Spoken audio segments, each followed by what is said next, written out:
Irreverent, entertaining, cool. You're listening to LA Talk Radio.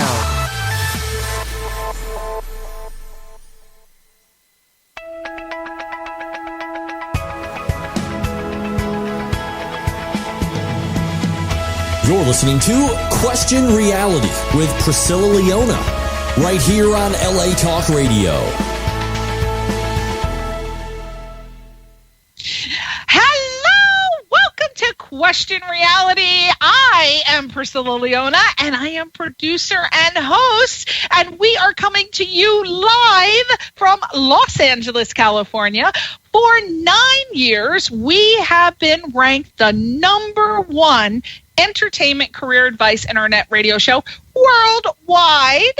Now, this show is for you if you are considering a career in the entertainment industry.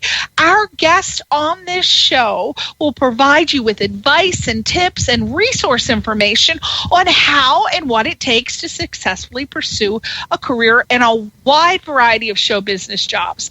Now, the guests on this show are Emmy winners, Grammy winners, Tony Award winners. We've got reality television stars, producers, directors, casting directors, talent managers, agents, screenwriters, actors, singers, songwriters, comedians, novelists, script supervisors, stunt people, and we throw in entertainment attorneys just because you're going to need them. If you get to the point where you're a celeb, you need an entertainment attorney. Actually, you should start with an entertainment attorney long before that, but you are eventually going to need one. And we have two great ones coming on the show. You go to our website and you can see when they're coming on, but we definitely have two Beverly Hills entertainment attorneys who rep celebrities coming on. So go to the website, questionrealityradioshow.com, and you will see when they come on. Now, what's special about this show is that all of the guests have been selected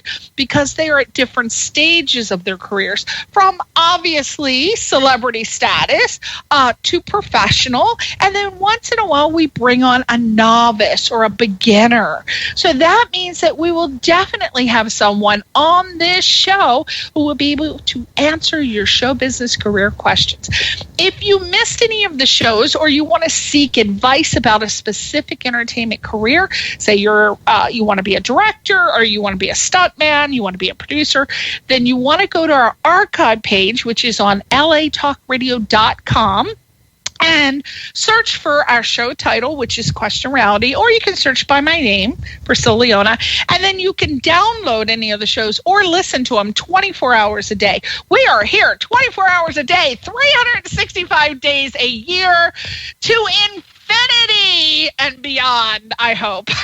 Now, all of the Question Reality shows are available on iTunes, Google Play, and Stitcher.com under the podcast section as well. And then also you want to get your newly designed free app. We have a hot kickin' app. It is gorgeous, and it's on the homepage of the latalkradio.com website. Scroll. I get so many emails from people. I can't find it. It's located towards the bottom of the page, so on the right-hand side on the bottom. Finally, if you want to be a guest or refer someone to be on the show to promote themselves, their products, and to help listeners with their sage career advice, we are booked for the year. Sorry, we cannot book you, but the good thing is we are booking for the new year. You know, every single week I tell you we're always booked 6 months to a year in advance. I try to keep it more towards 6 months because, you know, I was booking people, like I was booking the show for a whole year, and by the time their time slot came up, they're like, who the hell are you? What is going on? What? Who? What? I'm on tour, or, you know, I'm in New Zealand shooting a film, and then they couldn't do it. So we cut it down to like 6 months. So currently, we're booking for the new year, January. So please go to our official website, questionrealityradioshow.com, questionrealityradioshow.com, and click the link and submit for interview consideration. I feel like I want to take a nap. I am so tired. Every time I finish my show introduction, I feel like I'm so sleepy. I talk myself into like a nap. I don't know what it is. I'm going to have to cut my show introduction down. That's just it. Hey, before we got a fantastic guest for you today. I'm telling you, every week they're exciting, but today we got a little hottie on the show today. Her name is Sam, and it is pronounced Rochford. Sam Rochford. She's gorgeous, absolutely little cutie. She's so cute.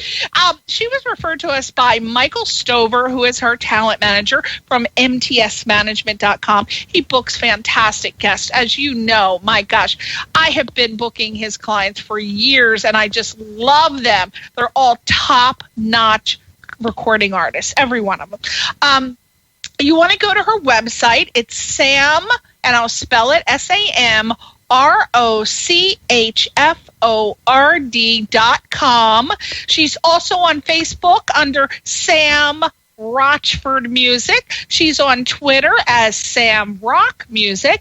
Instagram, Sam Rochford. Oh, God, I keep saying Rochford.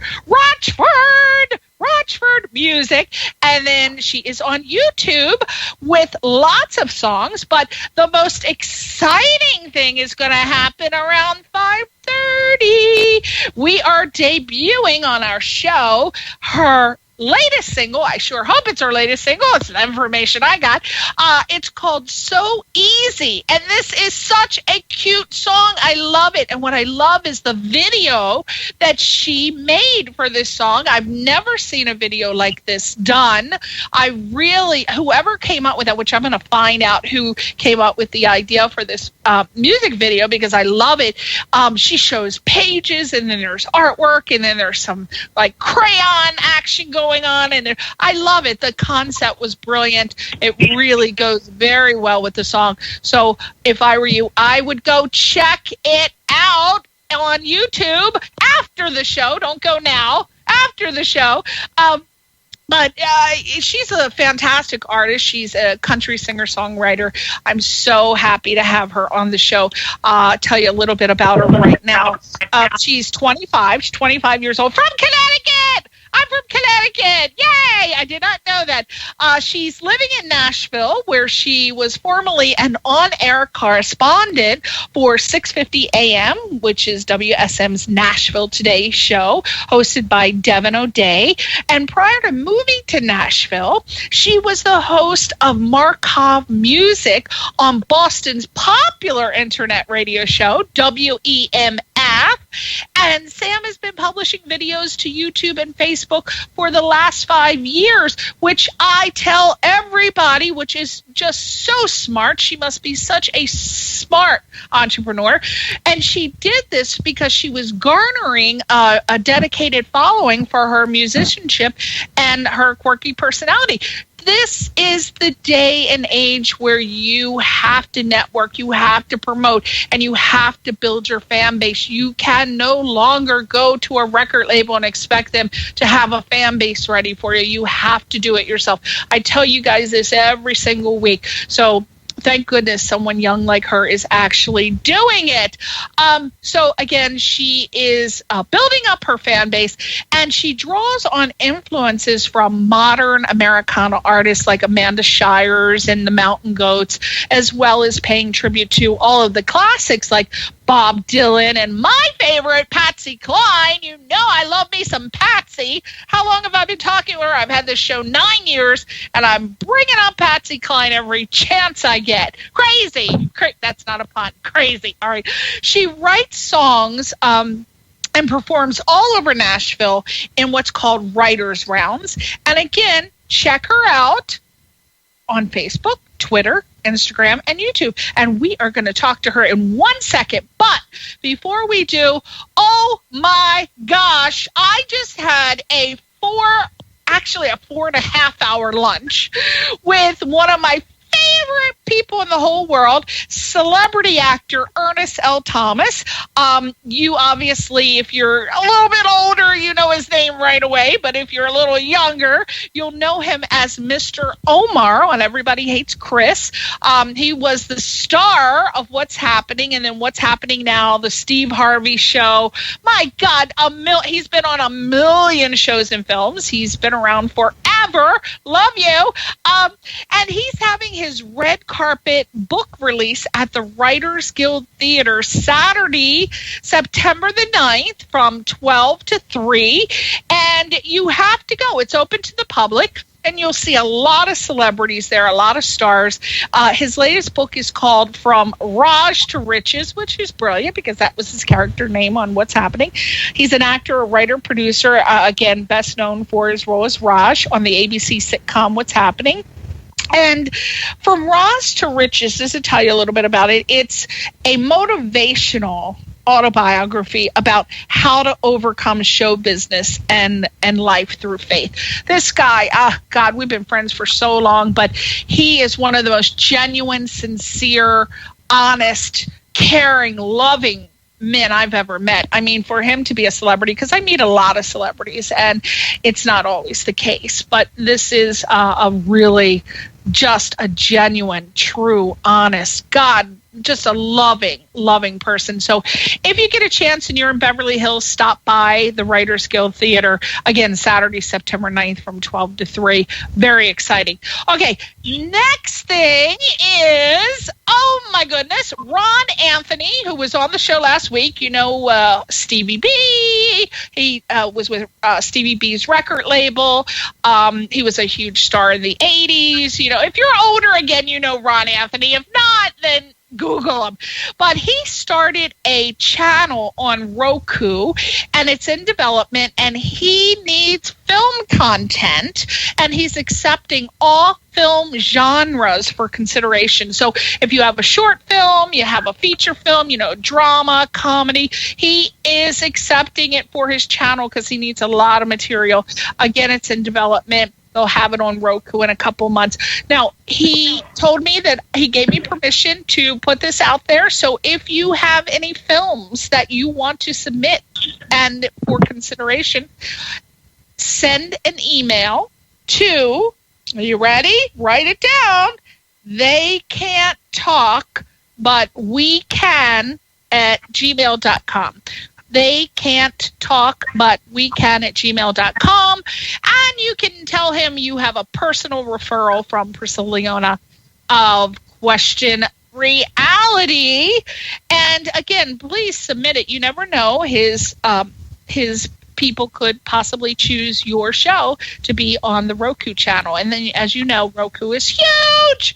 Huge, as you say in Jersey, it's huge. Huge, I tell you, it's huge. So there you go, and that's all I got for you. Oh, please make sure you watch my friend Michael Ajakwe. He's a Emmy award-winning. I can't even talk now. Emmy award-winning TV producer. He's got a show on BET called Beauty and the Baller. It's on every Saturday at 10 o'clock. Again, Beauty and the Baller. Please, please, please, please check it out. It's fantastic. It's funny. Very funny. All right, so now we're back to Sam. Oh, my God. Sam, did you fall asleep? No, how could I fall asleep? That's true. When you have my voice chittering in your ear, my God, it's either take the ear, cut it off, or just listen and just stay tuned, and you're in like a hypnotic stage at this point, right? No, I'm energized. Hey, Sam, Hi. I heard you were from Connecticut. I'm from Monroe. I'm from Farmington. Stop it. Oh, my God. Oh, my God. You can cross our whole state in half an hour. Oh, my goodness. So Yeah. So let me ask you. So you went from Connecticut and you're in Nashville now, but let's go back, way back, Sam. What was your aha moment when you decided that you really wanted to work in the entertainment industry, that you wanted to be a singer-songwriter? When did it happen for you, and why? Well, I've been playing music my entire life. I never really considered it a career path. But at the same time, I didn't really know what I wanted to do. I went to college for education for a couple of years, and then I hated it, so I took some time off, and then eventually finished it just because I was so close. But I felt really directionless for kind of a long time, and then I started bringing my guitar to like campgrounds with my friends, and I would make up songs about, you know, the dumb stuff that they were doing, literally just on the spot. I would be improvising songs about, you know, people drinking in the woods, and they were all really bad because I had never written a song before, and I was making it up, you know, totally on the spot. But I fell in love with the process, and I started doing it more and more and more, and I started playing on stages instead of, you know, in the woods just for my friends. And I just started to take it, you know, more and more seriously. It's been a hobby for so long, and just slowly becoming a bigger and bigger part of who I was, that I decided to just give it a go. I think something that was a big tipping point was writing the song So Easy. That song that I was like, this isn't a hobby anymore. This is who I am and what I want to be. Now, what shocking surprises have you had so far? Anything that you weren't expecting? Yeah, I got kind of bad advice when I first started out working in the music industry, not necessarily after So Easy came out, but I worked in radio, as you said, for a long time. And my first radio station had a lot of older people that worked there. Not like geriatric old, but, you know, they had some music success in the 80s and 90s and early 2000s, and the music industry is just so different than it was back then, that their advice was to, like, you know, stay away from YouTube because they don't pay anything. Stay away from Facebook because social media makes you vapid. And this is not true. Oh my! That's my age group, and I would never tell you that ever. I mean, that was my heyday, girl, back in the 80s and 90s. I mean, that was like my high school, college years, and I would never tell you that. And I'm surprised that they worked in the entertainment industry that they would tell you that, because they should be telling you that that's the only thing that's going to get you from point A to point B to point C. That is your resume right there that you're building. No, I thankfully didn't take any of the advice, but that is one of the shocking things, is that, you know, what's working for people now didn't work 5 years ago. It didn't work 10 years ago. And in 5 years from now, it might be a completely different ballgame. And, you know, the most successful musicians from a business perspective are the ones that can adapt, not the ones that are like, you know, I hate YouTube because they don't pay musicians royalties. Like, you have to look at it as a way to get exposure, and you got to make money a different way. Like, it's just constantly changing, and you can't be bitter just because it doesn't work the way that it used to. But I'm so glad you brought that up. That is such an amazing point that I hope gets across to everyone. But YouTube will pay you, but you have to get a certain amount of views, but you can make a ton of money on YouTube, so you actually could get paid for your music. So, if Sam gets like 1 million hits on her YouTube channel, she's going to get paid. I don't exactly know what the pay scale is, but yes, you will get paid for YouTube, and you will get paid for many of the venues that you have your money on. So it's shocking that older people would give young people advice like that. I'm really sorry about that. I'm speaking on behalf of oldies. Sam, sorry about that, girl. Sorry about it. I think part of it, I know you can get paid from YouTube. I think from their perspective, say you co-wrote a song in the 80s and you sold 1 million copies of it, you made a lot of money. And the artist made a lot of money. And if it gets 1 million hits on YouTube, that the same amount of money isn't being exchanged, and you're splitting a smaller pie between, you know, the two writers and the artist. Where back in the day, maybe you were making $10 million. If all the CDs were $10 on YouTube, you're getting 10 cents a view. So it's just, you're not being compensated the same way that you used to be, but That's because people aren't buying CDs anymore. Yeah, and 10 cents will add up. You can get yourself a damn hot dog at the food cart. Come on. Right. If you're a poor-ass musician, you can get 3 tacos for 99 cents with your YouTube money. So stop complaining. Stop complaining. You can make money. Now, let me ask you, at this point in your career, what do you find to be your greatest challenge? Because right now, I know you're saddled with a lot of challenges.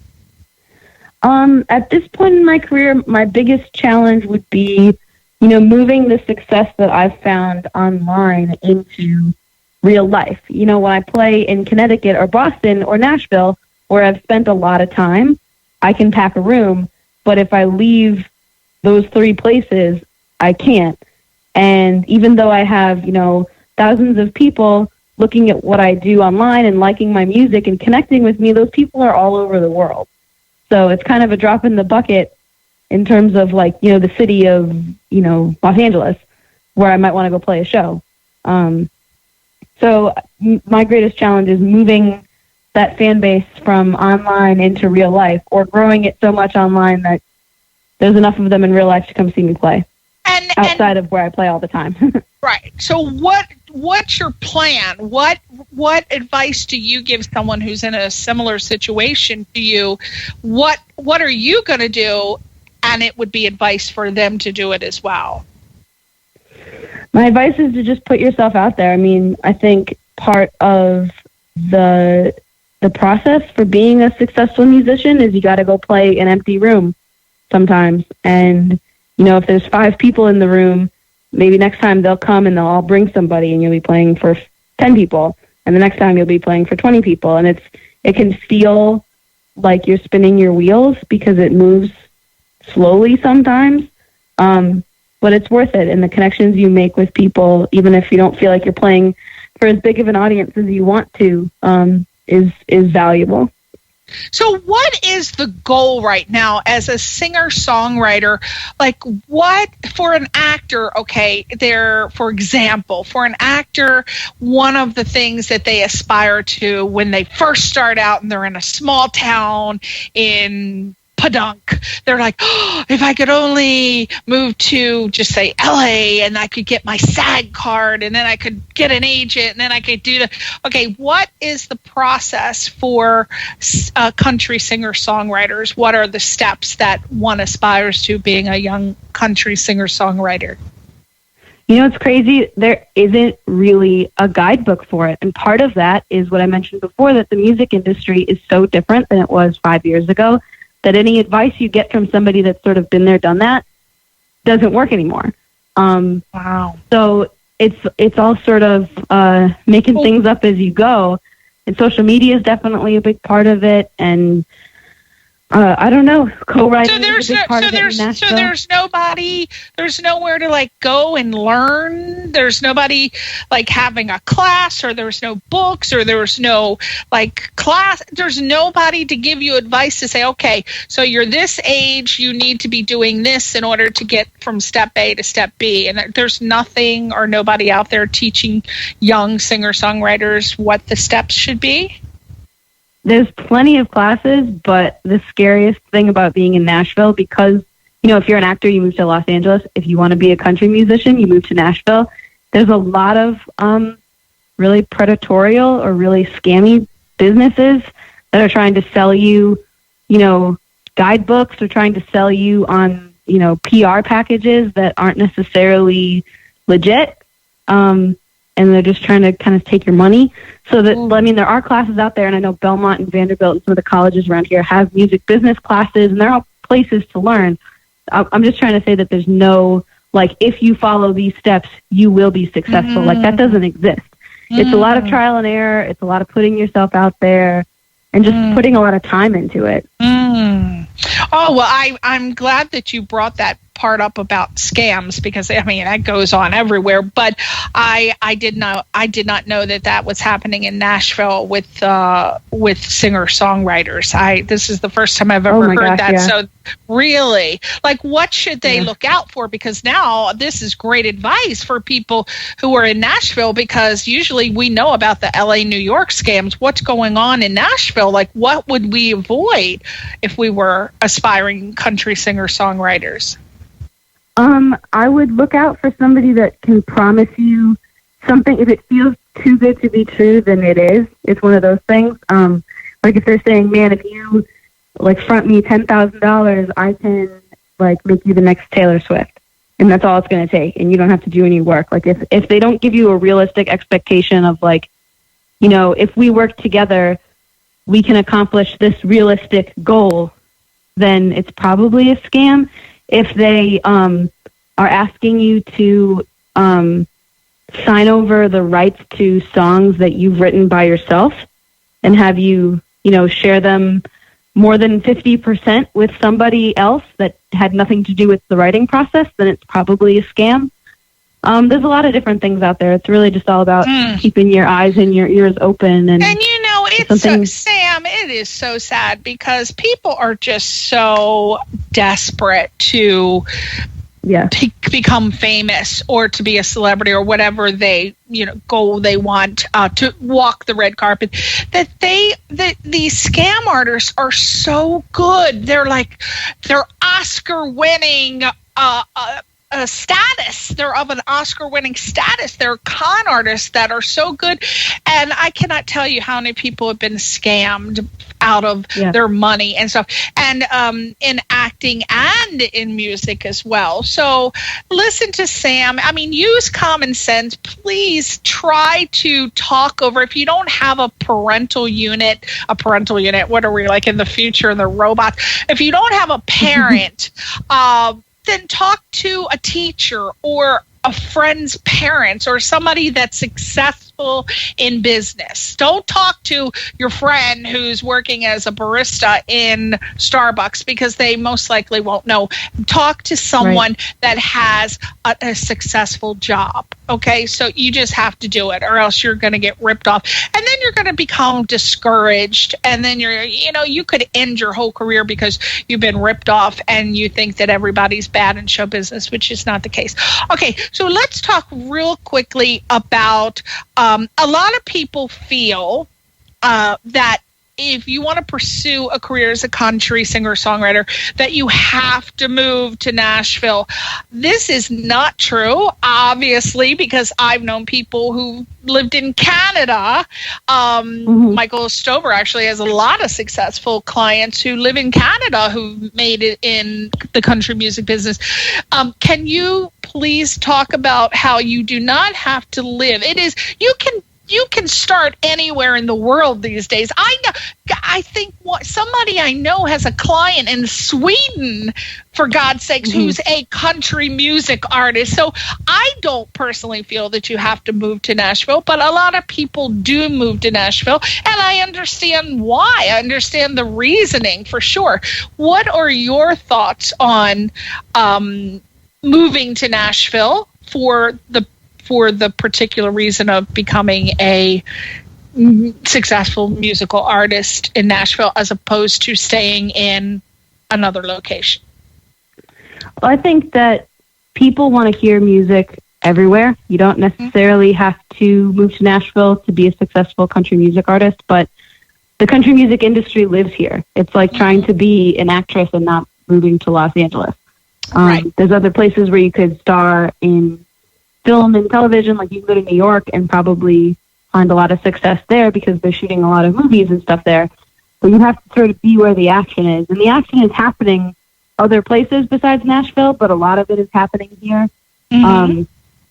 But you can be anywhere. Yeah, you can get started anywhere, but eventually you will have to move to the central location is what Sam is saying, I believe. So as she said... You don't have to move here. You'll have to spend time here for sure because the industry's here. But You don't have to go. You don't have to live here. To move there. I mean, there are actors all over the world who don't live in Los Angeles or New York, and they're successful actors, but you will have to at some point travel there to do business, but you can get started no matter where you are. So don't be discouraged and think that you have to fly to LA or New York or Nashville. You can build up your career from anywhere. The point is that you have to build up your fan following. You have to get your fan base on Twitter and Facebook and YouTube, and you have to build a fan base.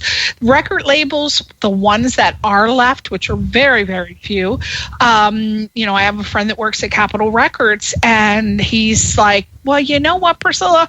We don't front money to people anymore. This was a long time ago. I talked to him like in 1996. He said, this was in 96, and he was saying this.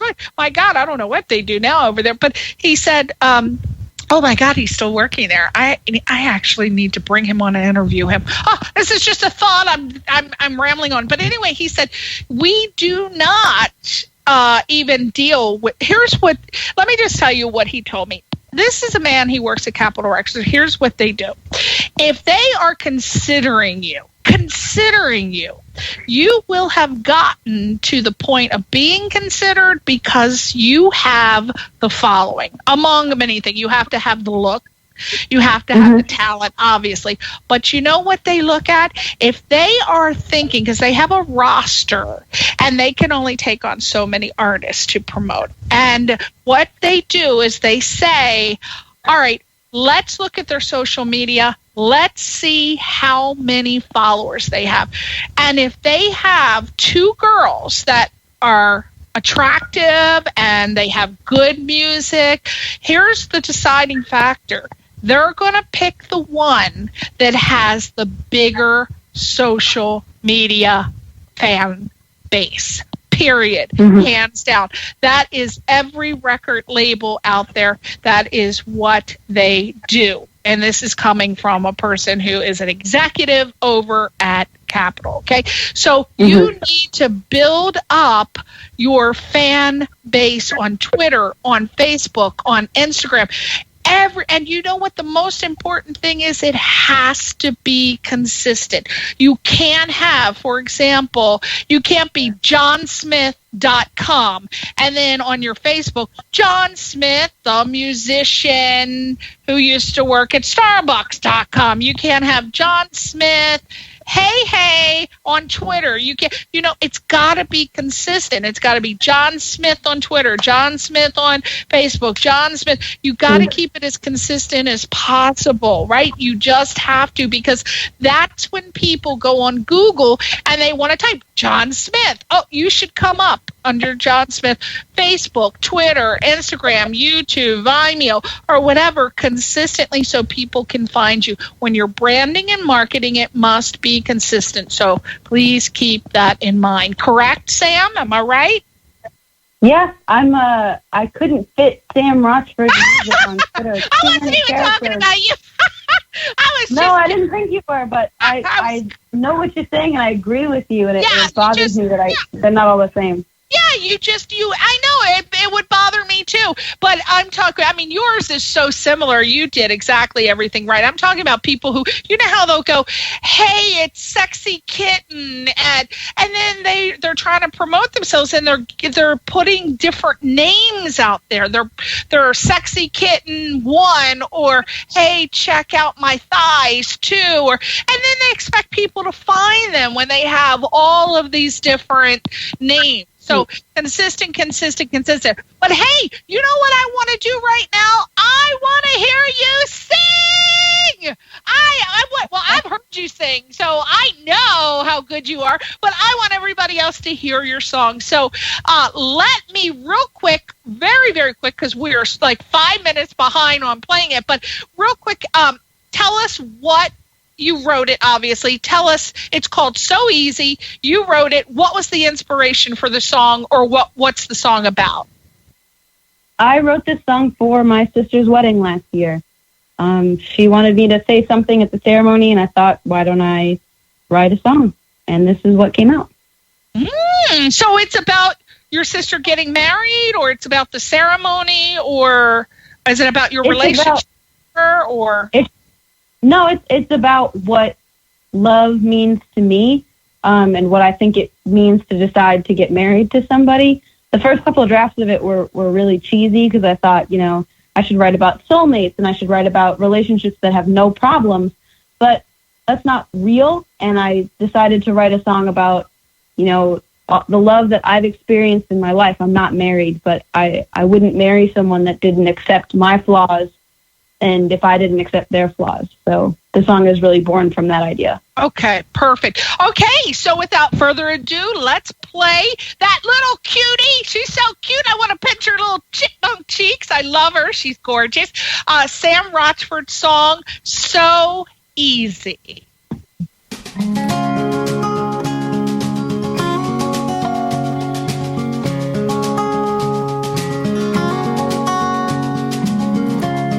Might be a first. Laughed until my sides hurt, and it's a workout, but it's never been so easy.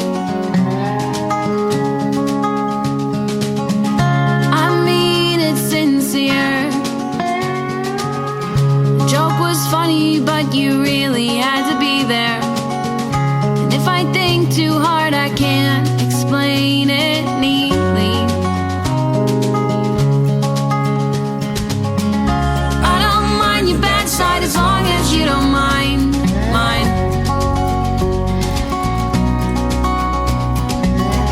You're always sorry for who you are, but you don't have to apologize.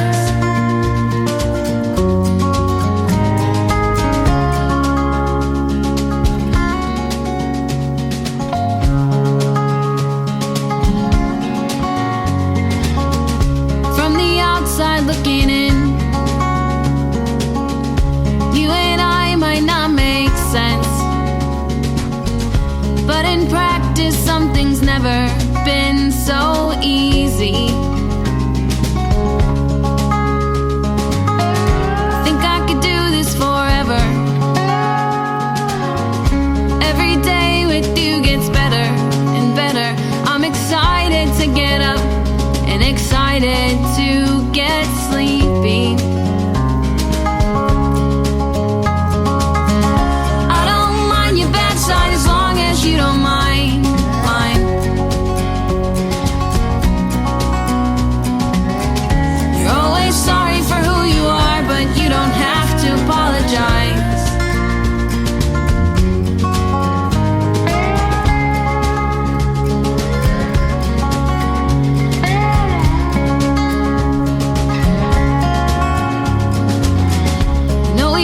Been here before. You've been in love and then left wanting something more.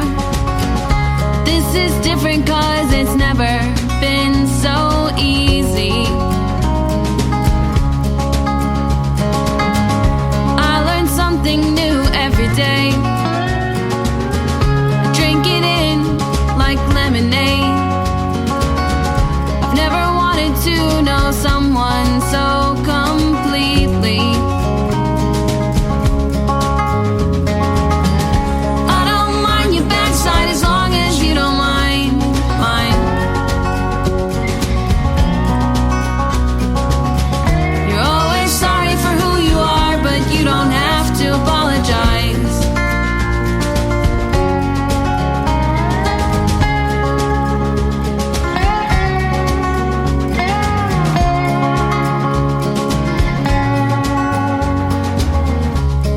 Might be a first.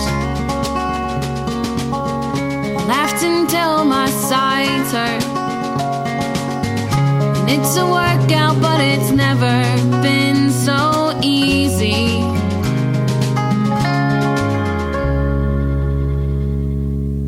Woo! Ha! Oh, wasn't that fantastic? Thank you. Oh my gosh, it was so good. I love it. It's so, I don't know, I don't want to say ethereal, but it just sounds so folky, like a folk song, and so natural, and I just love it. Oh my gosh. So what is happening with the song? How are you promoting it? What's the buzz? What's the buzz about it? Well, I made a music video, as you mentioned a little bit earlier in the broadcast. I got the idea to make a lyric book of all the lyrics of the song and flip through it in time with the music and just have that be the video. Oh my God! So wait a minute, that was your idea? Oh, I thought you had a music video producer who came up with that idea. That was fantastic. I love that. Thanks. How did you sync that with the song? That was that blows my mind. I love that video. How did you do that? Oh my gosh! Tell us. So I decided to do it. I mapped it out, decided how I wanted to split up the lyrics on each page, and bought the book and just started doing it. And I tried to make every page as different as possible. I got a little burnt out, so I had some friends mail me some guest artists mail me pages, like the one that's there's a cross stitch page that I glued in there. That wasn't me. That was a friend that mailed it to me. So it was collaborative, but 80% of it was just me toiling away. It took me 2 months to make the book. I had my friend PJ Schenkel from Three Hat Media, who's a known videographer here in Nashville, come help me. And the video itself only took 10 minutes to film. I practiced, changing the pages in time with the song. We had someone off camera just press play on an iPhone. Wow.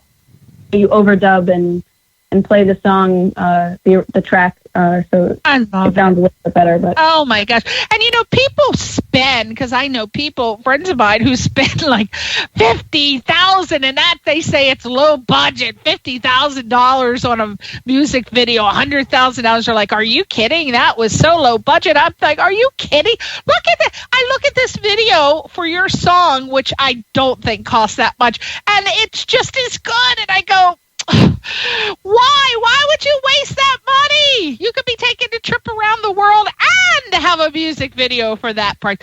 But Yeah. That is fantastic. I think you did a great job with that. Wonderful. So what actually is happening right now? Before we get to that, I'm going to just ask that first. What is going on with this song? Is it meeting your expectations as far as the level of success, or what's happening with it? it's completely exceeding my expectations. When I put it out, I just sort of expected my friends to listen to it. I wanted to take it seriously, and I hoped that, fans would find me, and they did. It's charting on a couple of different independent music charts, which is just insane. It means that, indie radio stations are playing it and loving it, and there's people that I've never met before in my whole life requesting the songs, and it's just really cool. The video has 22,000 views on Facebook. Wow! And is it for sale on iTunes and all of the where are you selling it? Anywhere you can get digital music. Okay, so definitely iTunes. Reverb Nation? Maybe is that the place you buy it? I'm not sure what. Not Reverb is really. What is that? What is Reverb Nation again? It's just like a place where you go and I know you can put your music on there, and it's kind of like a resume website, isn't it? Yeah, it's more like a resume website. You can link. You can obviously link your stuff to iTunes and have people buy it, but I don't think you can buy through Reverb Nation. Okay. Now, what was the process like for you to get? A lot of people send me emails and ask this, and I just have to ask the question: what is the process like to get your song onto iTunes for sale? Like, what is step A, B, C, 1, 2, 3? Because some people say, "Oh my God, it was just I hated it. It was such the worst experience," and other people are like, "Oh my God, it's so easy." What is it like? What was it like for you, or what do you have to do? I think that there's probably a couple of different avenues that you can take. If you tried to put it up yourself, it's probably pretty hard. But there are services that you can go through, but you have to pay them up front. It's not that much money.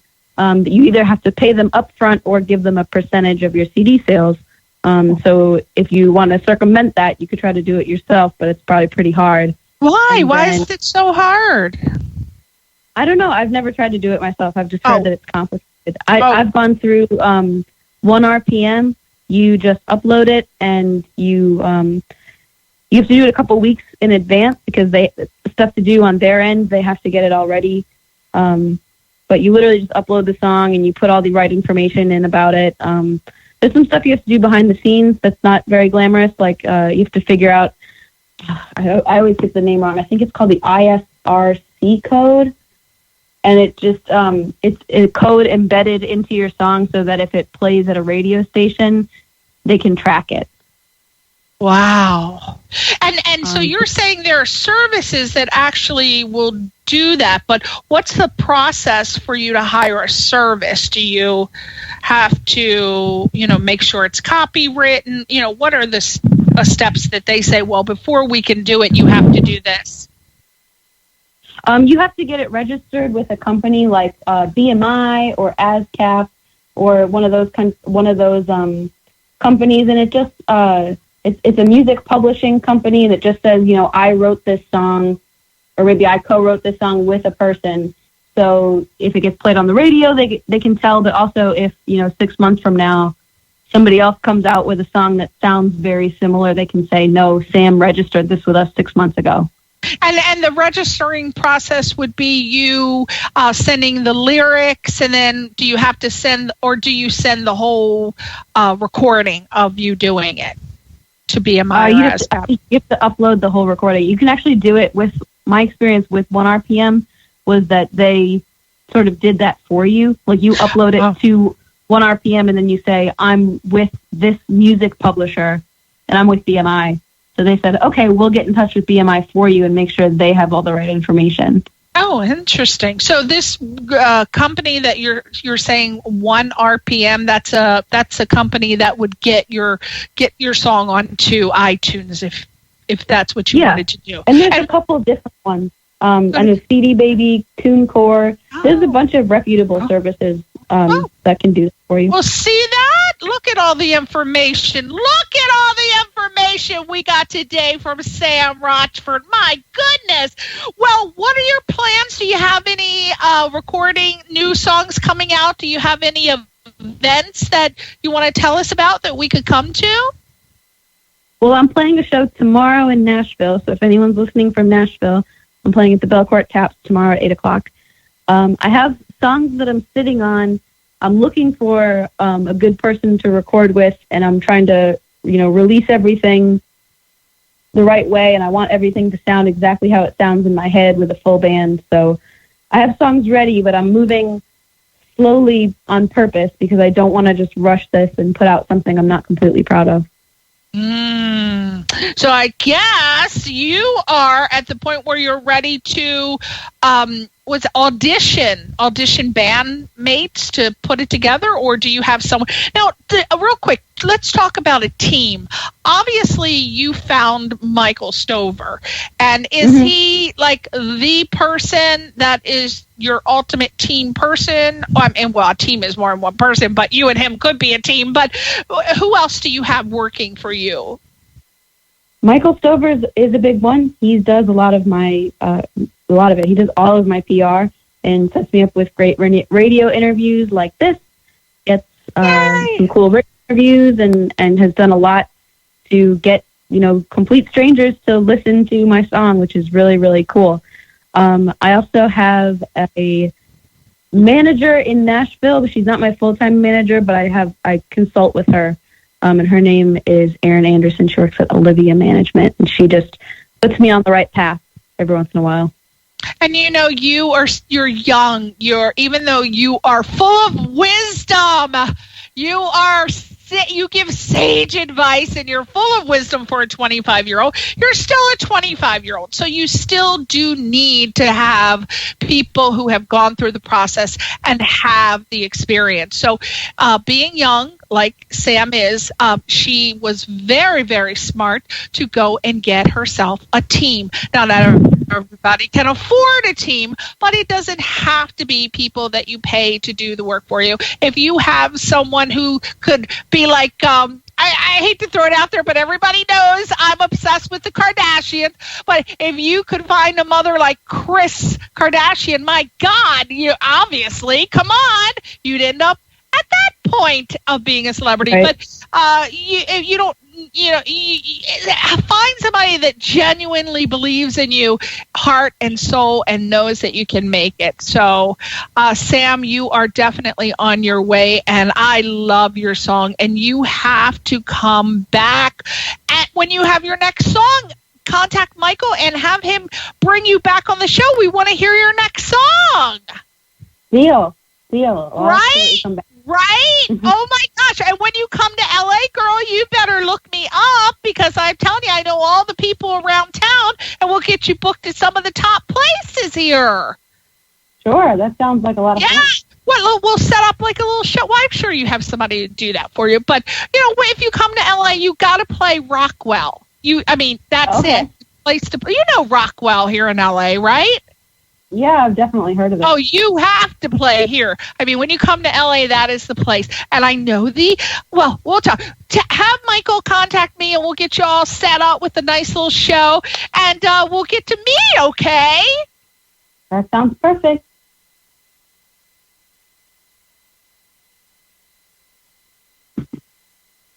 Hello? Oh, yes. Oh, my gosh. I don't know why. Oh, I must have hit this little button. Sorry. I wanted to thank you so much for coming on the show today. Please, please, please continue being the inspirational person that it sounds like you are, and helping people, because it always comes back to you. Pay it forward always works. Always, no matter what.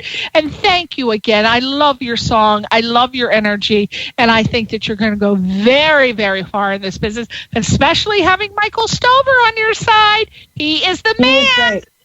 Love him. Totally. Love him. Now say goodbye to your fans, and let's go and have a Sunday night cocktail. Bye, everybody. Thank you so much for listening. Thank you, everybody. We'll see you next week on Question Reality. Bye.